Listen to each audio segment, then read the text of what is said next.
नमस्कार मित्रांनो, आज आपण आलेलो आहोत पिंपरी चिंचवड दिघी परिसरात गणेश कॉलनी येथे असलेल्या आई तुळजाभवानी मंदिरात। हे मंदिर श्रद्धा, शक्ती आणि भक्तीचं एक पवित्र केंद्र मानले जाते। हे तुळजाभवानी मंदिर दिघी पिंपरी चिंचवड परिसरात राहणाऱ्या भक्तांसाठी आस्थेचे आणि महत्त्वाचे स्थान आहे। महाराष्ट्राची कुलस्वामी म्हणून आई तुळजाभवानी मातेला अतिशय मानाचं स्थान आहे। आई तुळजाभवानी वाईट शक्तींचा नाश करणारी, भक्तांना संकटातून मार्ग दाखवणारी आणि धैर्य देणारी माता आहे।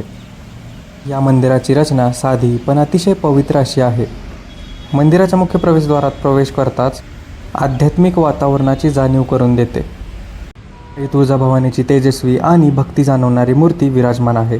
अनेक भक्त सांगतात की आई तुळजाभवानीच्या दर्शनाने मनाला बळ मिळते। काही जण नवस बोलतात, काही संकट निवारण्यासाठी येतात। मंदिर परिसरात बसण्यासाठी जागा, दीप लावण्यासाठी स्थान आणि शांतपणे प्रार्थना करण्यासाठी सोयीस्कर व्यवस्था करण्यात आलेली आहे। व्हिडिओ आवडल्यास लाईक करा, शेअर करा आणि सबस्क्राईब करा।